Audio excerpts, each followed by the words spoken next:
Let's start. Today, we will talk about, or we are on the series na tinatawag nating Good Works are for Reward. Or ang ating mabuting gawa ay para sa gantimpala. So ngayong araw na ito, we will talk about good works that bring promotion. Amen? Sino dito ang gusto ng promotion? Ibig sabihin, ang ating magandang gawa na magdadala sa atin ng pag-angat. Ano po ba, Pastor, ang ibig sabihin ng promotion according to Bible? Promotion, it is elevation or advancement that God effort alone. Ayan. Ayusin nyo ang mic, ha? At ako hindi makakita. Okay. Sinasabi na ang promotion or ang pag-angat, ang pagtaas, ang pag-uunlad, ito ay galing sa Diyos at hindi ito galing sa tao. Alam nyo po, ngayong oras na ito, meron akong gustong ipaunawa sa inyo. Kung meron man tayong i-desire na promotion, ito dapat ay galing sa Diyos. Bakit?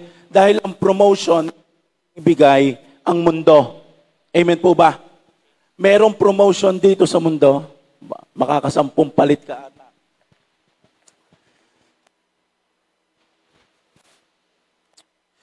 Ang mundong ito ay merong promotion na sinasabi. Pero ang idinidesire natin ngayon ay ang promotion na galing sa Panginoon. Ang Diyos ay kikilos sa ating buhay, sa ating ministry, sa ating trabaho, sa ating mga ginagawa. Sa Bible, meron po tayo nakita, grabe ang promotion sa kanya ng Panginoon. Walang iba kung hindi sino? Si Joseph. Ano po ang meron kay Joseph? Si Joseph ay mula sa balon, ibig ko sabihin, siya po ay binugbog ng kanyang mga kapatid. Pinagtangkaang patayin, inihulog sa balon. At right after ng inihulog sa balon, ibinenta ng kanyang mga kapatid. Ginawang alipin. Mula sa pagkaalipin ay ipinakulong. At nung siya ay kinulong, biglang siya ngayon ay naging gobernador ng Ehipto. Anong ibig sabihin nun? Yun po ang tinatawag nating promotion. Ibig sabihin, mula sa mababa, ikaw ay iniaangat ng Panginoon. At sino dito ngayong oras na ito, ngayong araw na ito, maranasan niya kung paanong si Joseph ay inangat ng Diyos, ay ganun din siya iaangat ng Panginoon. Amen. Praise God. Yung isa ay inaabangang maubos ang aking paubos ng boss. Pero hindi rin mauubos, na-practice ko na to. Okay. Paano nga ba, or ano nga ba mga good works na ginawa ni Joseph para matanggap niya ang promotion? Number 1, gumawa ng buong puso. Do your best. One thing na nakita natin kay Joseph, siya po ay may ginagawa. O, sabihin mo sa'yo nasa kaliwat kanan, dapat may ginagawa ka.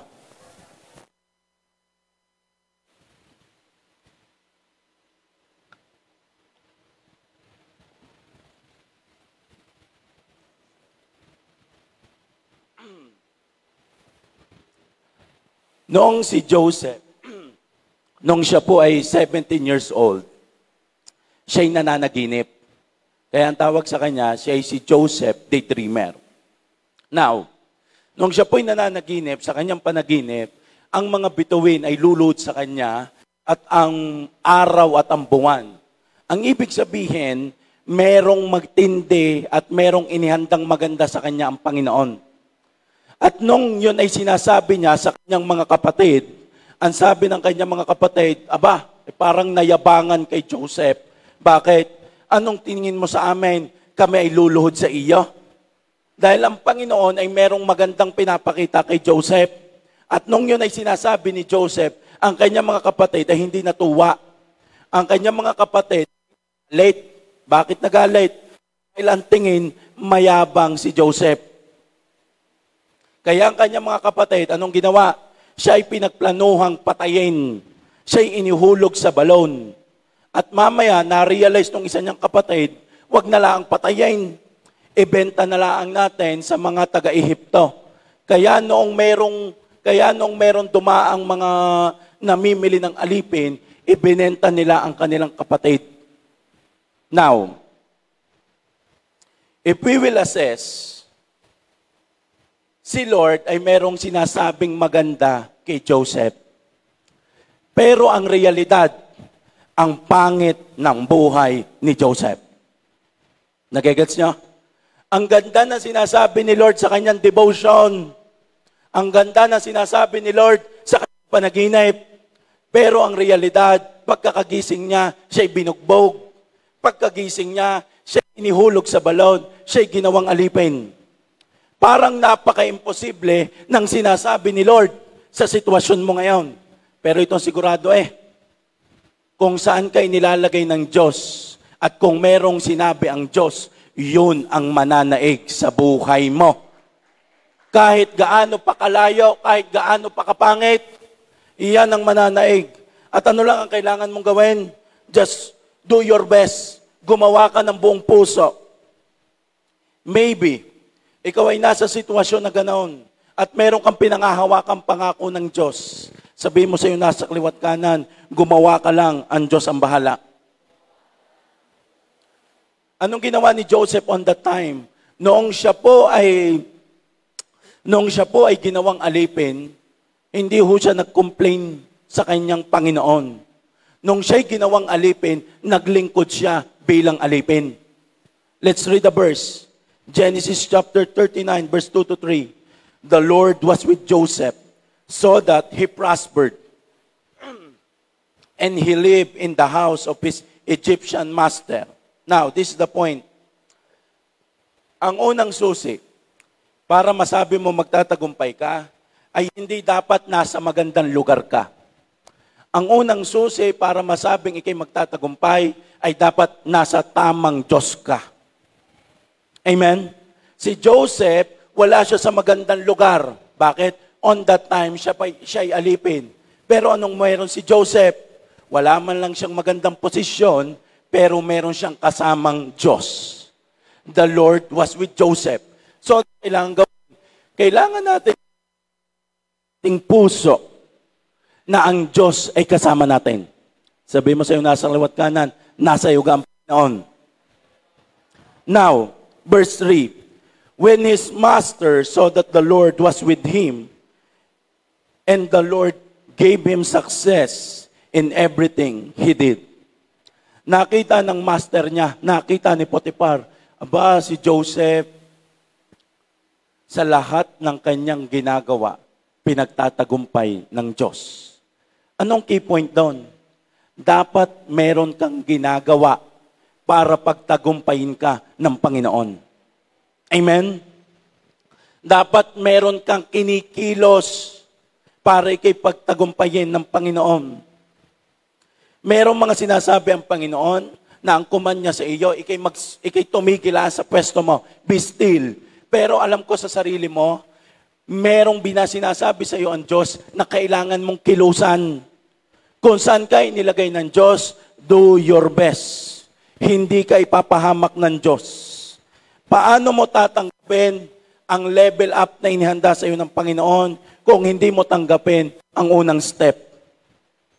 Ano ba ang gusto mong ibigay sa iyo ng Diyos? Isang hakbangan na lang? Pag isang hakbangan lang yan, wall, pader yan. Lagi mong tatandaan, if you want to receive promotion na galing sa Diyos, lagi tayong meron tinatawag na inner step. Simula mo pa lang, maybe you're in the situation, hindi yan ang dream work mo, hindi yan ang iyong dream schedule, dream position, or even your dream salary. Pero sasabihin ko sa iyo, hindi yan season na nasayang. Kung saan kayo nilalagay ng Diyos, hindi mo man pangarap, inihahanda lang ng Diyos ang karakter mo dyan. Amen. Ay pastor, ay pagka-graduate ay gusto agad kontrolado niya ang schedule. Pagka-graduate ay gusto agad ganito na agad ang sahod. No.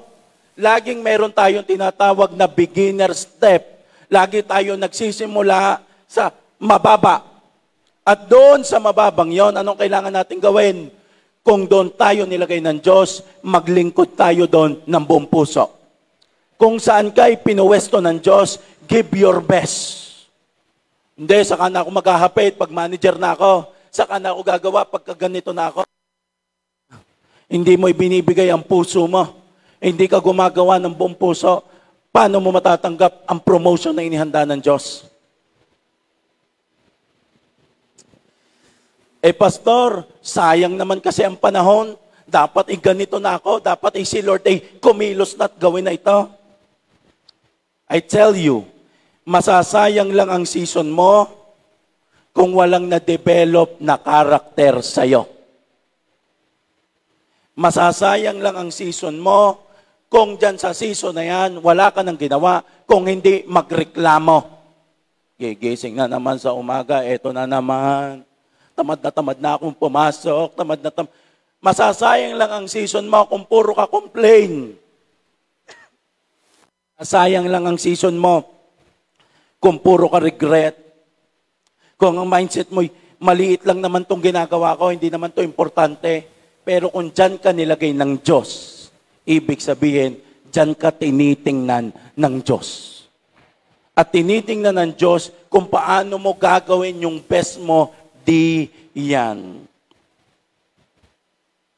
Pastor, hindi naman na rin nakalinya sa trabaho ko Pero nabubuo sa iyo ang pagiging submissive, praise God. Hindi man nakikita ng amo mo, nakikita ng Diyos ang puso mo. At ang hinahanap nating promotion ay hindi galing sa tao. Ang hinahanap nating promotion ay galing sa Diyos. Kaya lahat ng ginagawa mo ngayon, ito ang tamang mindset. Colossians chapter 3, verse 23 to 24. Ano man ang iyong ginagawa, gawin nyo ng buong puso na parang sa Panginoon kayo naglilingkod at hindi sa mga tao. Ibig sabihin, pag ikaw'y papasok sa school, hindi ka puro reklamo sa professor mo. Pag papasok ka sa trabaho, hindi ka puro reklamo sa amo mo. Uuwi ka sa inyo, hindi ka puro reklamo. Anong gagawin mo? Lahat ng ginagawa mo, Lord, sa iyo ako naglilingkod. Lord, sa iyo ako gumagawa. Lord, ang puso ko, ito'y para sa iyo. Lord, sa iyo ako nasunod. Tama na yung, hindi naman nakikita ng amo ko ang aking ginagawa.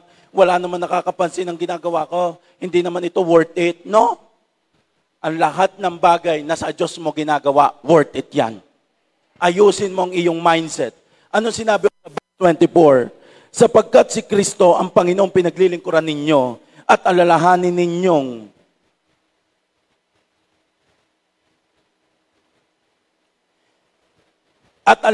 ninyong pinagkalooban kayo ng Panginoon ng gantimpalang inilaan niya para sa inyo. Ano sinabi? Pag ang puso mo'y inilaan mo para sa Panginoon, ibig sabihin, tinatanggap mo na ang tunay mong master ay si Lord. Dahil ikay sa Panginoon naglilingkod, ang sabi ng Bible, alalahanin ninyong pagkakalooban kayo ng Panginoon ng gantimpala. O sabi mo sa iyo, nasa kaliwat kanan, double pay ka ngayon. Bakit? Imagine that. You are serving sa iyong mga human master. Tama? Pinapasahod ka ng mga amo natin dito sa lupa. Tapos, ang puso mo sa Diyos ka naglilingkod. Di nasahod ka din kay Lord. Sabi mo sa iyo, nasa kaliwat kanan, double pay ka ngayon. Pastor, hindi deserve ng amo ko ang ganitong effort. Di wag mong tingnan ng amo mo, ang tingnan mo'y si Lord at deserve niya ng ganong effort. Paano ang promotion? Well, hindi tayo sa tao nahingi ng promotion. Sa Diyos tayo nahingi ng promotion. Kaya tinatama natin ang puso natin sa Diyos. Pastor, lampas na ang pinapagawa sa akin I pray to God. Nabigyan ka pa ng sipag. Baka yung lampas na yan pala ang kailangan mo sa sunod mong promotion. Pastor, illegal na ang pinapagawa sa akin umalis ka na dyan. Bakit? Kung illegal na, hindi na yan sa Diyos. Kanino ka naglilingkod? Sa Diyos ka naglilingkod eh. Pag alam mo ng mali, umalis ka dyan. Paano? Sayang ang kitaan dito.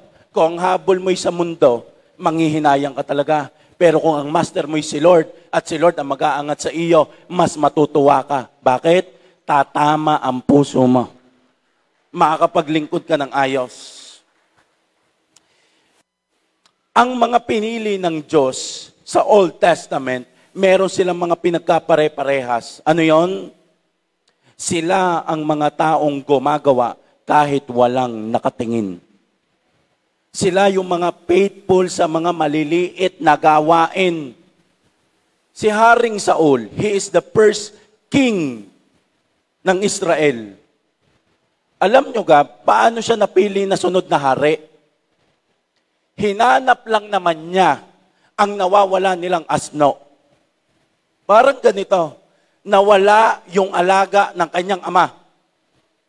Kaya siya'y nautusang hanapin sa ibang lugar. Hindi niya alam yung maliit na pagsunod na yon. Si Lord pala, kinakausap na si Prophet Samuel. Ganitong oras, meron darating dyan na ganitong lalaki. At siya na ang pinili kong magiging sunod na hari.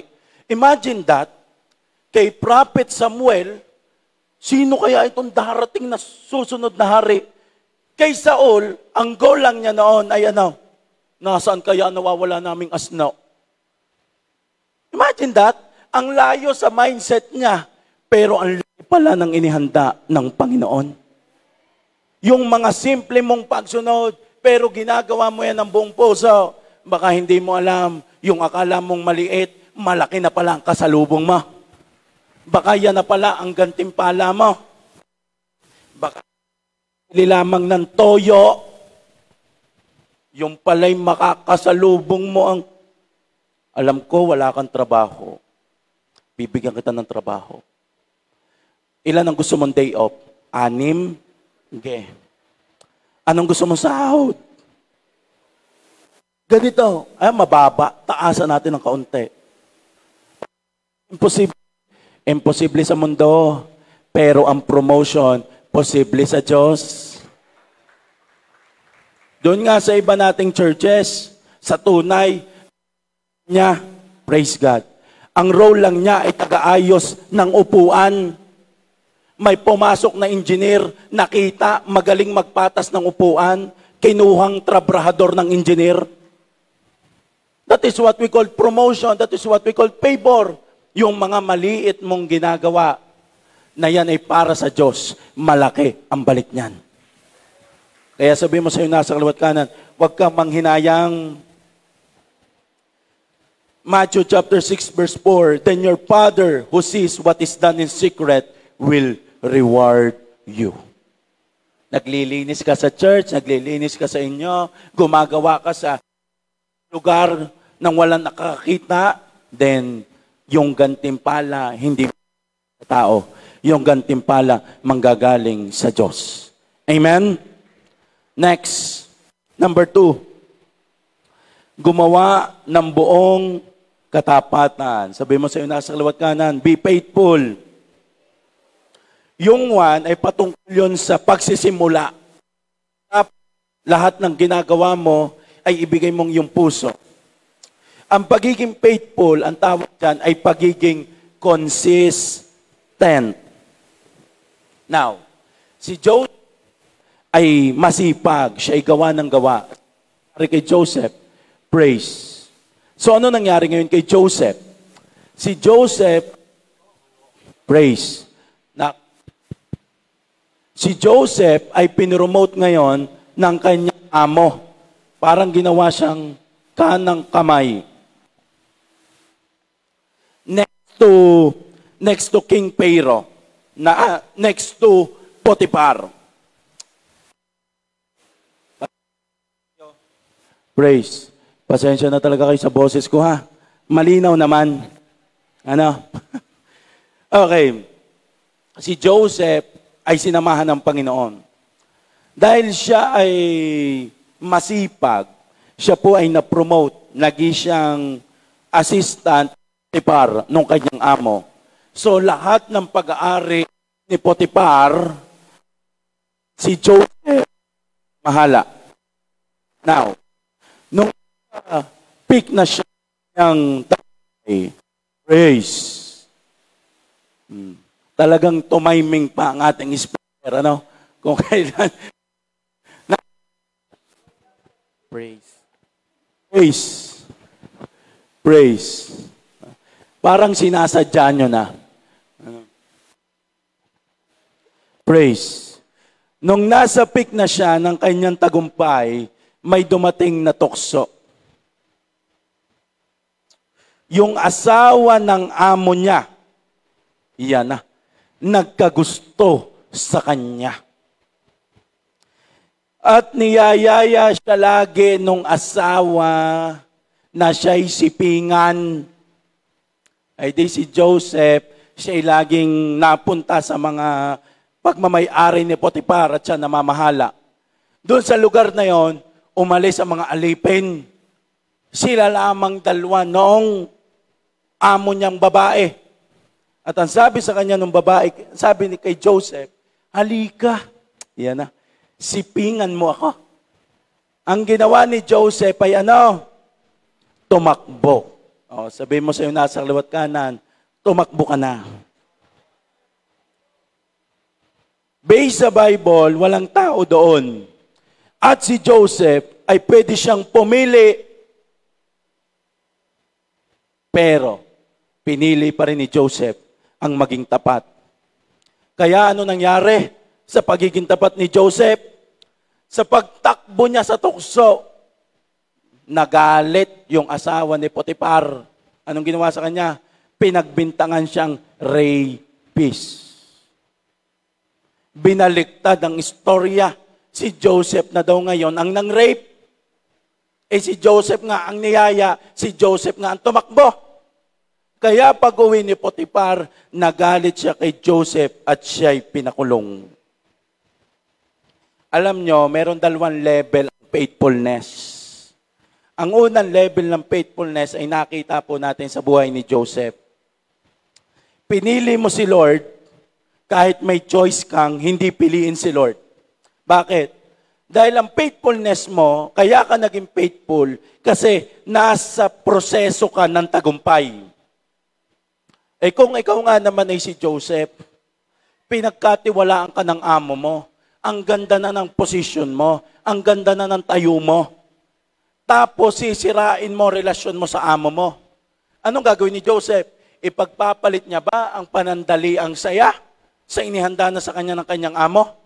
Yun ang unang level ng faithfulness. Tapat ka kasi tagumpay ka. Amen? It is easy to be faithful to God. It is easy to choose God when everything is smooth. When everything ay okay.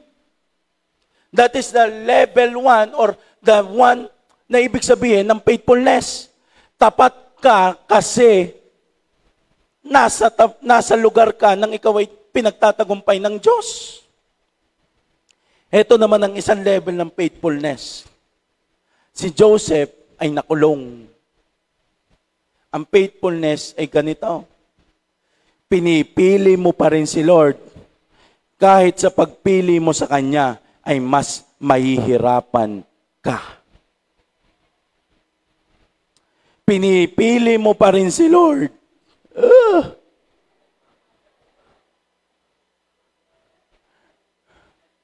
Ay nako. Pinipili mo pa rin si Lord kahit mas maraming nawawala sa iyo.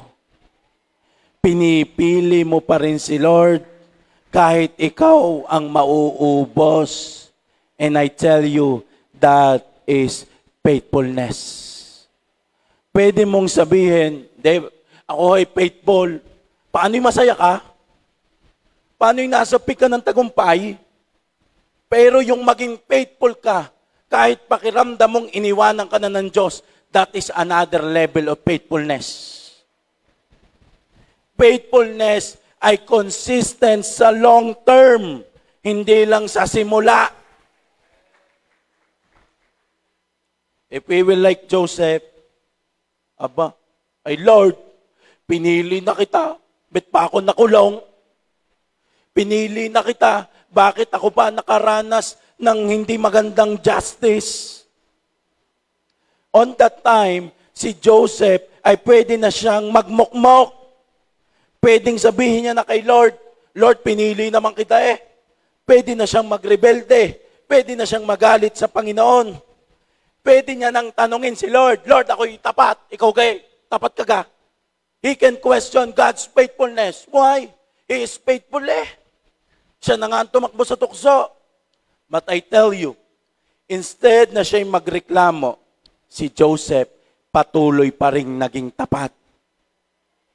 Pwedeng ang puso mo ay magandang simula para ikaw ay makapagsimula ng tama. Pero ang puso nasusugatan. At ang faithfulness mo, yan ang magtutuloy ng journey mo. Ang faithfulness mo sa Panginoon ang magdadala sa iyo hanggang dulo. Genesis chapter 39, verse 22 to 23. Nakulong na si Joseph. Si Jose ay ginawa niyang tagapamahala ng mga bilanggo. Ibig sabihin, kahit si Joseph ay nakulong, si Joseph masipag pa rin. Kahit si Joseph ay nakaranas ng maling judgment, si Joseph ay gumagawa pa rin. Si Joseph ay tapat pa rin. Kaya ano nangyari? Nakita ba, there is something about kay Joseph. Siya ay naging tagapamahala ng mga bilanggo. At siya ang tanging nagpapasya kung ano ang gagawin sa bilangguan. Ibig sabihin, naging faithful siya, kaya ginawa siyang leader. Verse 23, hindi na halos nakikialam ang bantay ng bilangguan sa ginagawa ni Jose, sapagkat si Yahweh ay kasama nito at pinagtatagumpay siya sa lahat ng gawain. Ito kasi yan. Pwedeng nasa pangit na sitwasyon ka, pero hindi ibig sabihin nun, hindi na yung kayang pagandahin ng Diyos. Pwedeng inilagay ka ng Diyos, sayang Lord nasa promotion na ako eh.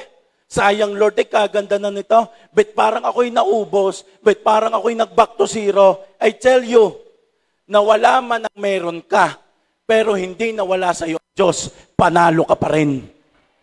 Posible pa rin ang promotion mo. Posible pa rin ang pagtaas mo. Why? Kasama mo ang Panginoon. Kapangit kasi, Pastor, kaliit na ng aking simula. Basta consistent kang faithful, lalago yan. Pray ng pray. Gusto mong umayos ang pamilya mo. Di be faithful sa iyong asawa. Be faithful sa iyong Diyos. Amen? Amen. Di ka? Lord, tulungan mo po akong mahalin ang aking asawa. Tapos hindi ka naman faithful sa iyong asawa. Altar call, lahat ng asawa.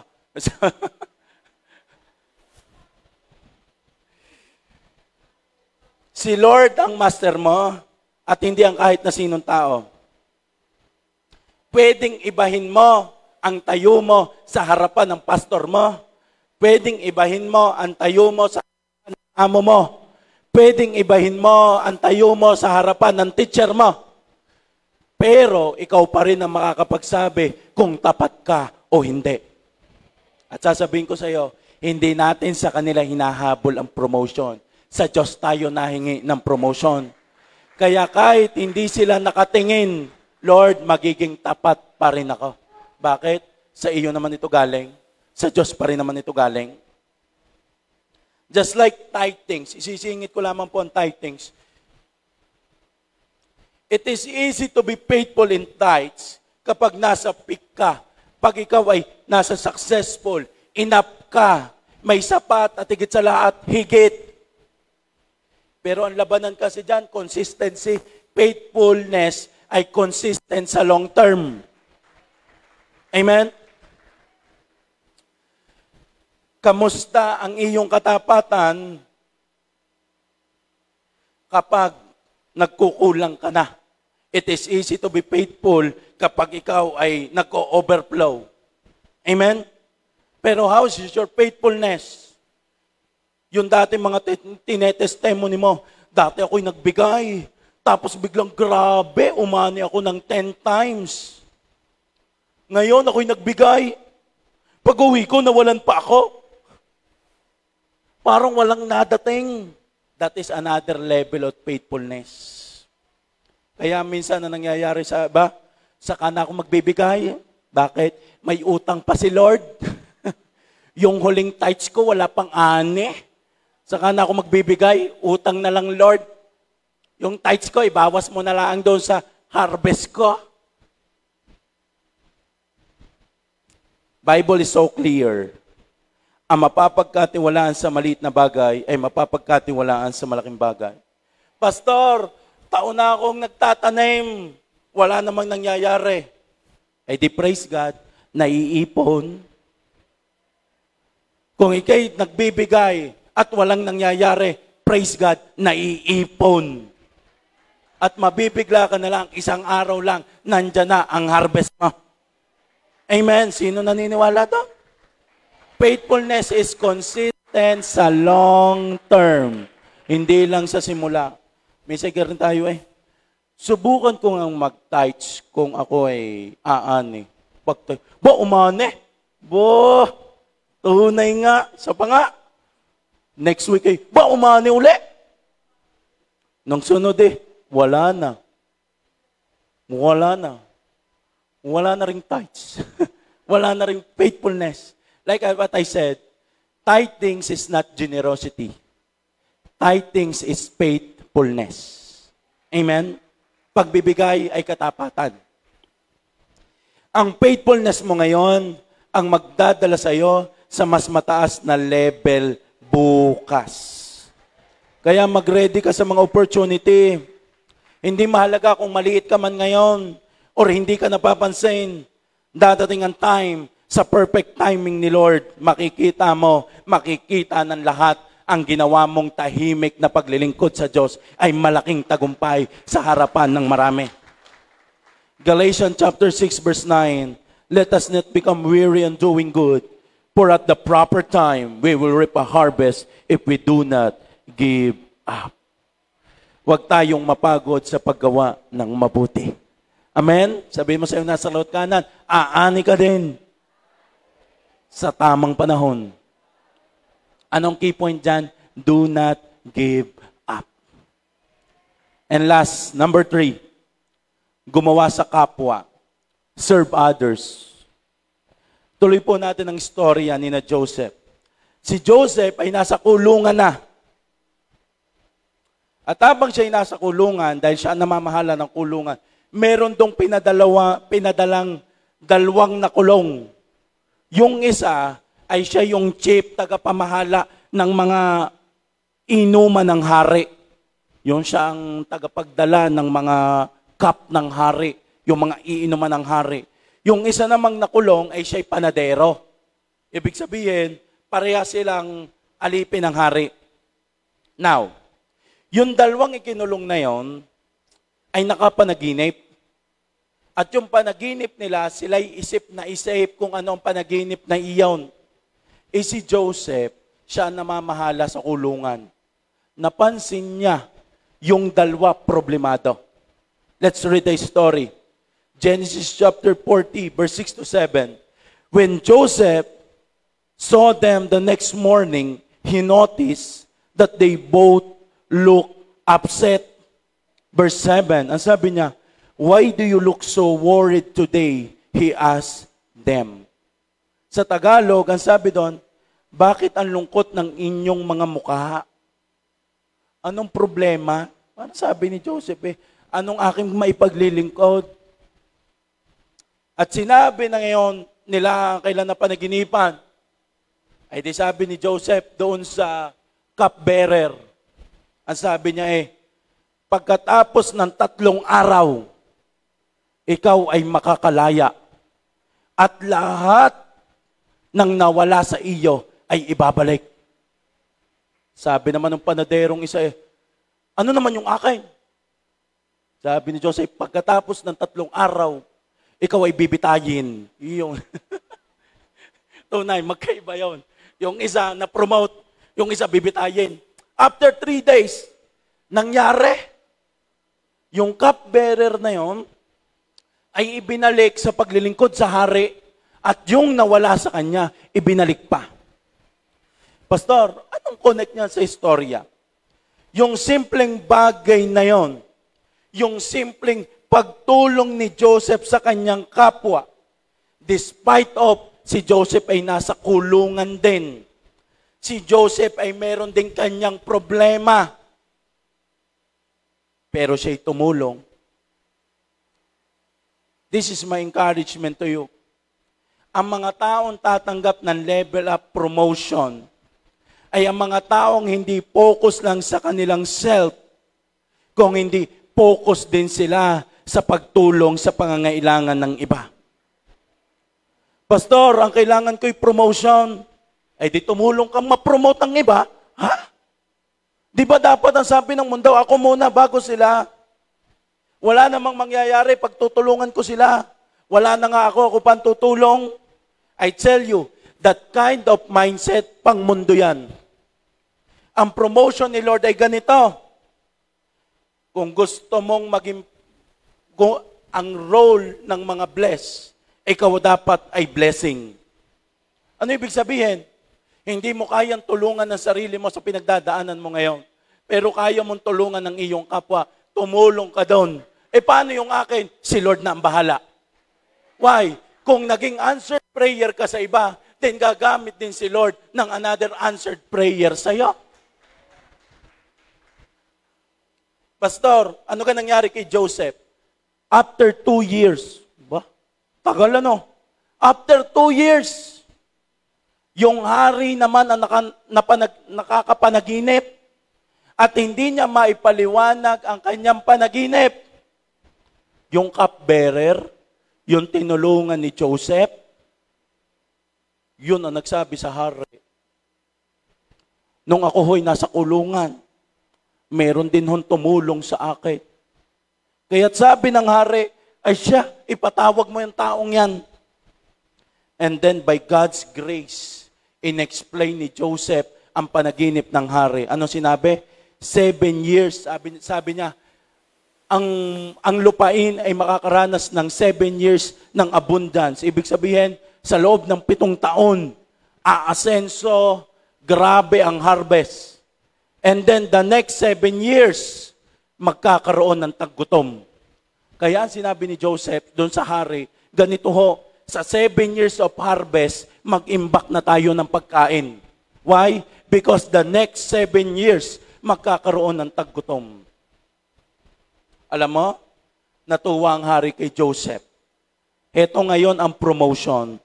Si Joseph ay nagsimulang simpleng tao, munti ka ng patayin, inihulog sa balon, ginawang alipin, pinagbintangang rapist, nakulong. Imagine kung ano nangyari sa kanya.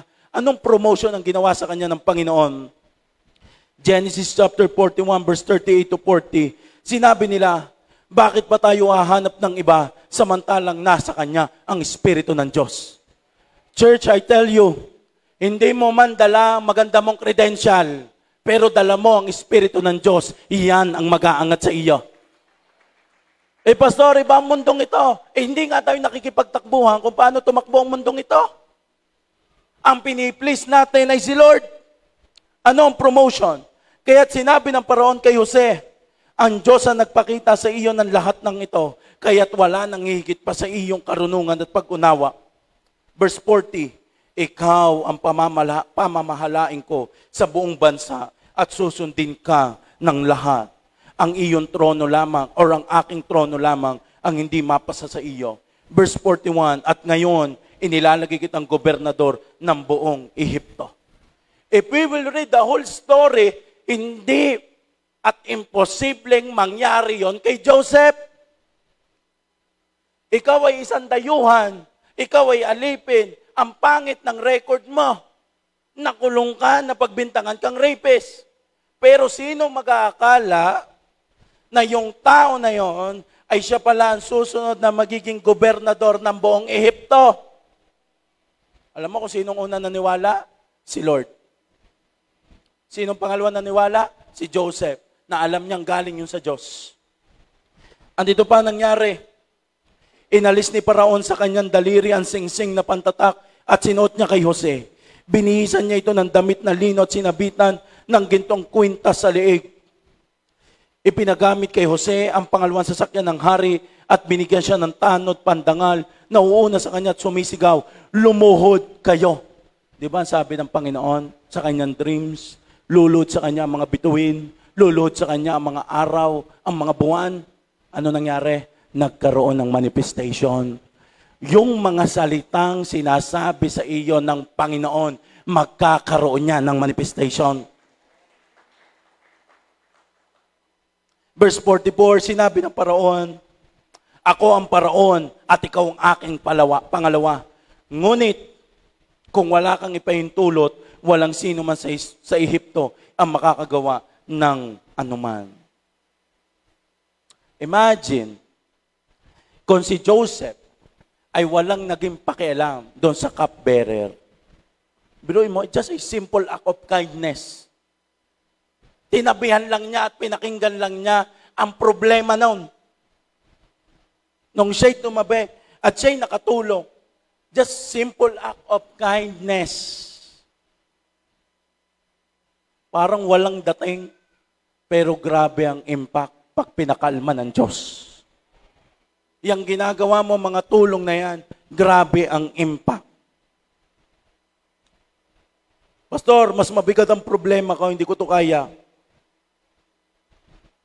Well, tumulong ka sa iba para umani ka din ng tulong sa iba.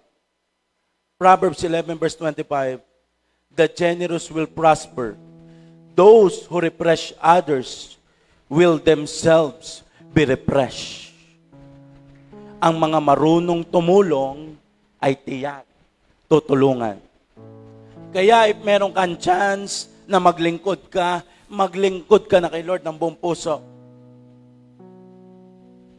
Ang mga taong tumutulong ay ang mga taong hindi nauubusan.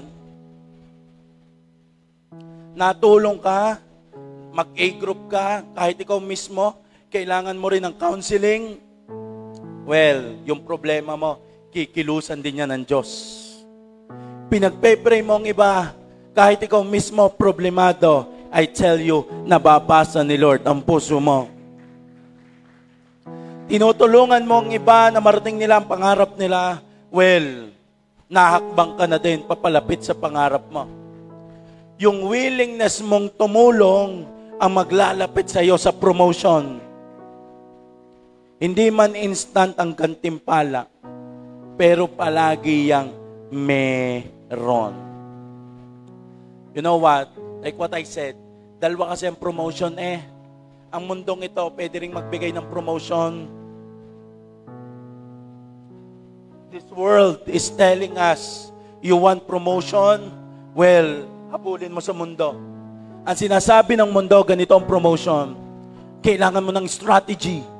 Kailangan mo ng connection. Kailangan ng palakasan system. Kailangan mo ng backer.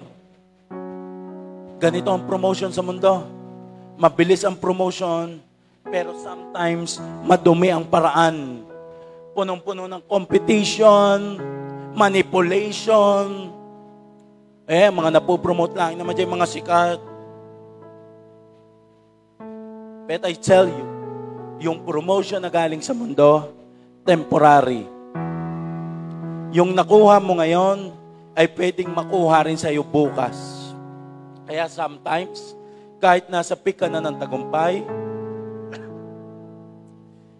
hindi ka pa rin alam mo yung you keep on working, nai-stress ka pa din. Why? Because alam mo sa sarili mo, na meron ka mang nakuha sa mundong ito, pwedeng dumating ang araw, makuha din yung sa'yo pabalik. At doon lang tayo pinapatakbo ng mundong ito. The word is telling us, this is promotion. This is the process. At pagdating mo doon, hindi mo rin naman mapil ang peak. Why? Because ang daming competition. Ang dami pa rin nahabol. Pero ito ang mindset, Lord, hindi po ako sa position, doon ako sa mission. Lord, I will serve you. Hindi ako makikipagtakbuhan kung paano nakikipagtakbuhan ng mundong ito. Tatakbo ako sa kung saan mo ako gustong patakbuhin. Why? Ang Diyos ang bahala. Psalm 75 verse 6 to 7, no one from the east or the west or from the desert can exalt themselves. Verse 7, it is the God who judge. He brings one down, He exalts another. Ibig sabihin, ang lahat ng posisyon dito, kahit gaano pa yan tumakbo ang mundong yan sa worldly palakasan system, backer, manipulation, siraan. Alam mo, yung company na yan, yung pangarap mo na yan, yung pamilya na yan, pag yan ay pinakalma ng Diyos, teka, ang dami nyo nagtatakbuhan dyan sa posisyon na yan. Meron akong isang anak, natakbo sa akin, ahawakan ka ng Diyos, at ang kamay ng Diyos ang maglalagay sa iyo doon. At sasabihin ko sa iyo, ang promotion na galing sa Diyos, hindi mo kailangan makipagtakbuhan. Si Lord ang mag-aangat sa iyo. Pastor, mabagal. Hindi mo masasabi. Pwedeng bukas, promoted ka na. Pastor, parang ang tagal. Pwedeng bukas, ayos na yan. Pastor, parang wala nangyayari sa pamilya namin. Parang malayo pa kami. Hindi mo masasabi. Dahil pwede ngayon, kilusan na yan ng Diyos. It is God. It is the Lord na kikilos. Hindi mo kailangan makipagtakbuhan, hindi mo kailangang pagandahin ang pangalan mo sa iba. Ayusin mo ang puso mo sa harapan mo sa Diyos at ang Diyos ang maglalagay sa iyo. Hindi ito self-centered, ito for God's glory. At ito, ang promotion na galing sa Diyos, meron niyang peace. Lahat ng ibibigay sa iyong promotion, pag-angat, pag-level up, walang makakakuha niyan. Why? Walang makakakuha sa lahat ng ibinigay ng Panginoon. May you please stand? I encourage you, tuloy lang sa paggawa.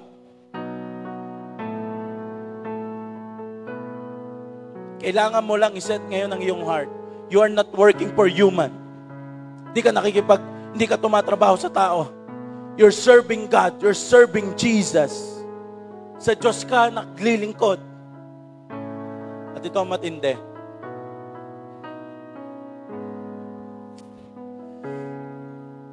Pag sa Diyos ka naglingkod, ang Diyos ang kasama mo. Yung lugar kung nasan ka, magiging pagpapala ka doon. Yung lugar kung nasan ka, ibe-bless yon ng Panginoon. Pastor, sa lugar na nasan ako, pakiramdam ko hindi ako blessed. Nakaka-stress. Baka hindi mo sinasama si Lord doon. Baka hindi mo sinasama ang Panginoon doon. Dahil it is very clear sa life ni Joseph, kaya natutuwa sa kanya ang mga amo kasi lahat ng ginagawa niya, siya'y nagtatagumpay. Lahat ng ginagawa niya, nakikita sa kanya ang Diyos. Kaya kung pakiramdam mo dyan sa tayo mo ngayon, ay parang hindi yan ang tamang posisyon mo. Ang kailangan mong iset ang iyong heart. Kasama ko ba ang Panginoon? Kasama ko ba ang Panginoon? Nakikita ko dito ngayong oras na ito. Just close your eyes.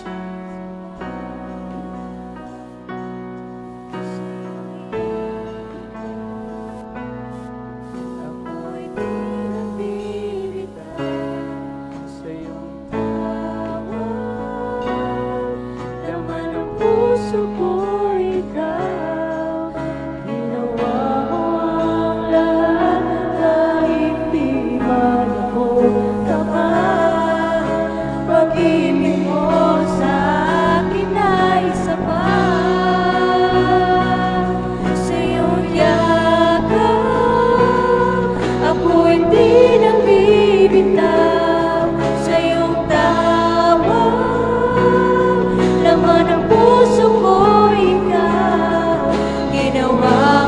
Lord, I pray. Kahit di man ako tapat, pag-ibig mo sa akin ay sapat. Now, set mo lang ang puso mo sa Panginoon. Itama mo lang ang puso mo. Lord, sa'yo ako naglilingkod.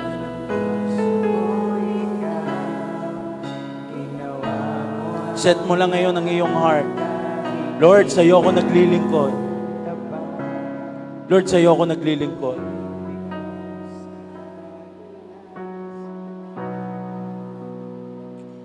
Set mo lang ngayon ang iyong heart. Lord, magiging faithful na po ako. Lord, itatama ko na po. And just offer your helping hands. Lord, I pray, Lord, in this place, lahat ng mga naglilingkod sa iyo, lahat ng mga puso'y para sa iyo,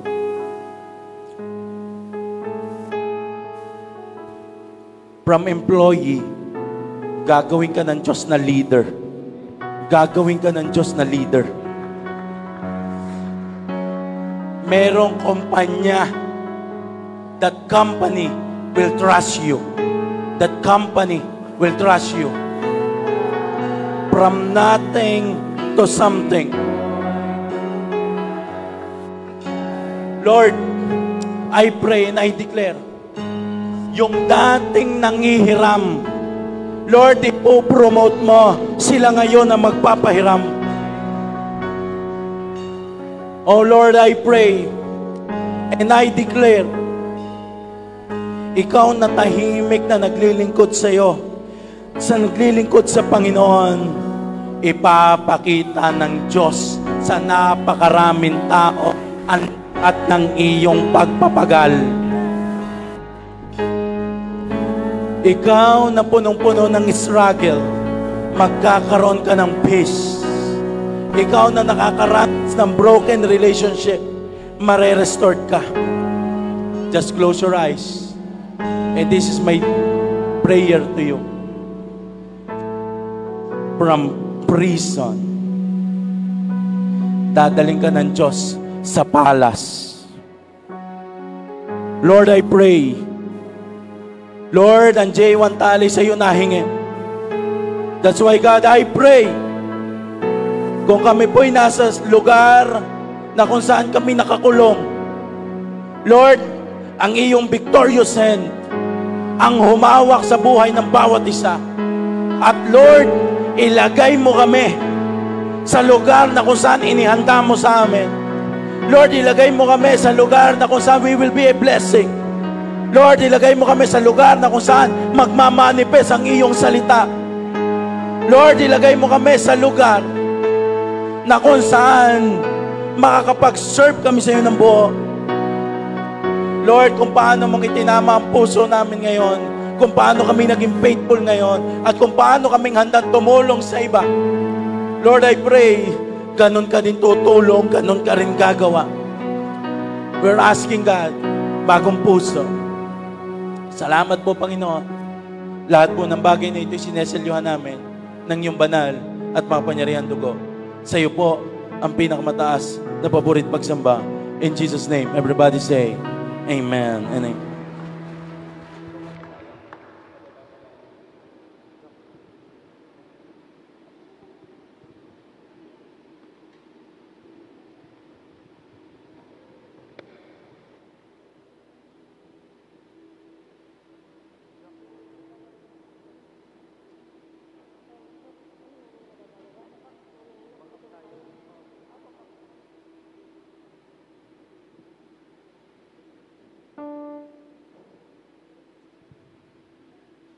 Praise. Okay po, so proceed po tayo sa ating tithes and offering. So sabi nga po, sa pagbibigay din po, ganon, ano po, tamang puso, may katapatan, at ang bawat isa ay willing na mag-serve or maging blessing sa ibang tao. So yon, so tayo maging tapat at once na ang ating heart ay tama ang lagay, every time na tayo ay nagbibigay kay Lord at nagbabalik ng ating 10% ng ating tithes, ang pagiging blessing natin sa ibang tao ay mas hihigitan pa ng Diyos. Ano, yung overflowing blessing na sinasabi. Then, ito yung promise ni Lord from 2 Corinthians 8 verse 12. So, sabi dito, sapagkat kung kusang loob ang inyong pagbibigay, tatanggapin ng Diyos ang anumang makakayanan ninyo. So, ibig sabihin, si Lord hindi sobrang mapaghanap sa atin. Hindi niya tayo para sabihin na bakit kulang, bakit ganito. Ano? So, si Lord ay parating heart yung tinitingnan sa atin.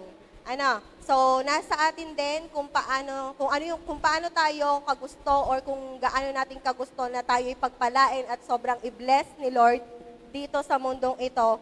Ganon din po tayo maging tapat po sa Diyos. Then another po diyan ay hindi niya kayo pinagbibigay ng hindi ninyo kaya. So si Lord hindi mapilit. Hindi siya talagang paghahanapan ka na bakit ito lang ang ibinigay mo sa akin anak, bakit kulang?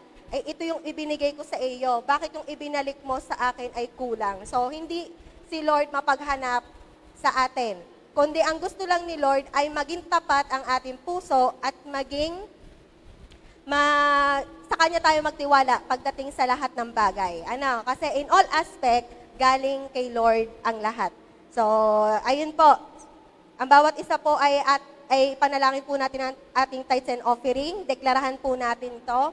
Sige po, let's close our eyes and bow our head. In the name of Jesus Christ, Lord, thank you for this day, Panginoon. Thank you sa mga nakaraang linggo, sa mga nakaraang araw, Lord God, na kami pinagpala mo at never mo kami, Panginoon, na pinabayaan, never mo kami pinagkulang, Panginoon. Lord God, sa lahat ng pagpuprovide, Panginoon, in all aspect, na sa buhay ng bawat isa, Panginoon. Lord God, sobra yung pasasalamat na ikaw yung itinataas namin sa buhay namin, Panginoon. Lahat ng meron kami ay galing sa iyo, Panginoon, in Jesus' mighty name. Lord, hindi kami mabubuhay dito sa mundong ito kung hindi dahil sa biyaya at katapatan na ipinagkakaloob mo sa amin, God, in the name of Jesus Christ. Lord, ang aming mga puso, Panginoon, ay hawakan mo sa mga oras na ito. Lord, ito ay may kagaanan at may kasiyahan, Panginoon. Lord God, tapat ang aming heart ngayon na nagbibigay at magbabalik ng aming mga tithes and offering, God, in the name of Jesus Christ. And God, sa mga lahat, Panginoon, ng mga faithful tithers, mga cheerful giver, Panginoon, na nandito in the name of Jesus Christ, Lord God, I declare, Panginoon, increase, promotion, Panginoon, multiplication in all aspect, God, in the name of Jesus Christ. Lord, hindi mo pagkukulangin ang bawat isa, magmamanifest ang lahat, Panginoon, ng pagpapala sa buhay, makikita, mararanasan, Panginoon, in the name of Jesus Christ, at magiging testimony, Panginoon, ng bawat isa, kung paano ka, Panginoon, magpala, at kung paano ka nagiging tapat, Panginoon, sa buhay namin, God, in Jesus' mighty name. Lord, seal it under your blood, Panginoon, at patuloy na ito itinataas namin at ibinabalik sa iyong pangalan. In Jesus' name, amen. Pwede na po tayo magbigay.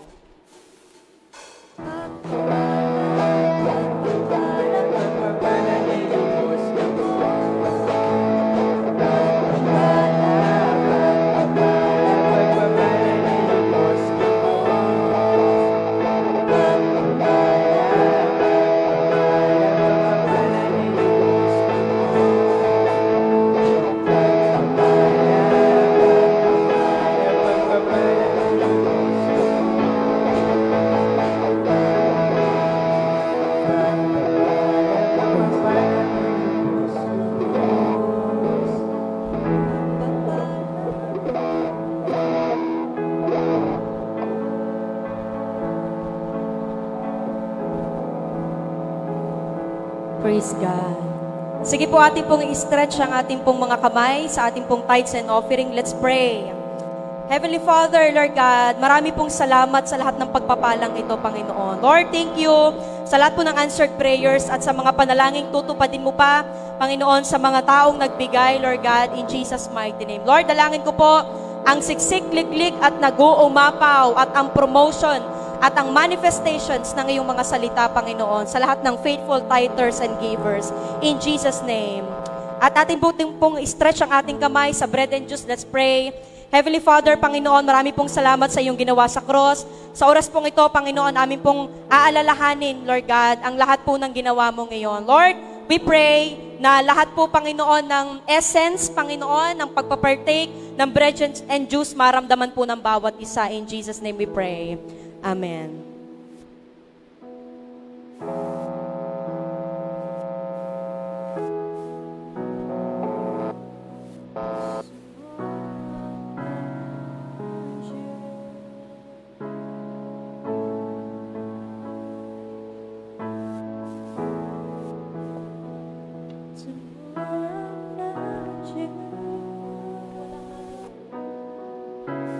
Sige po, kung kayo po ay meron ng bread and juice, pwede po kayong tumayo na, at yung wala pa po ay mag-aantay po tayo, lalapitan po tayo ng ushers.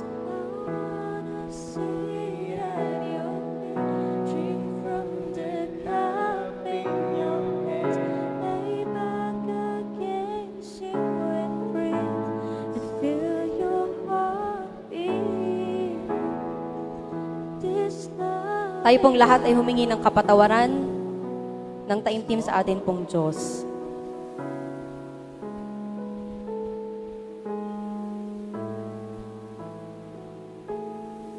Ito ang katuroang tinanggap ko sa Panginoon at binigay ko naman sa inyo. Noong gabing siya'y pinagkanulo, ang Panginoong Yesus ay dumampot ng tinapay, nagpasalamat at pinagpira-pira sa iyon at sinabi, ito ang aking katawan na inihahandog para sa inyo. Gawin ninyo ito bilang pag-alaala sa akin. Sabihin po nating lahat, Panginoong Yesus, marami pong salamat. Ako po'y magaling na sa lahat ng aking sakit at karamdaman. Sabay-sabay po nating kainin.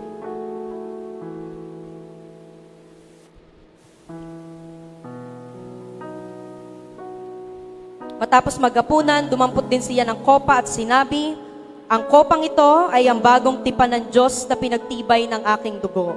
Tuwing inumin ninyo ito, gawin ninyo bilang pag-alaala sa akin. Sabihin po natin lahat, Panginoong Yesus, marami pong salamat sa iyong dugo. Ako po'y malinis na sa lahat ng aking karumihan. Mahal na mahal kita. Paglilingkuran kita habang ako'y nabubuhay. Atin pong inumin. Tayo po'y manatiling nakatayo.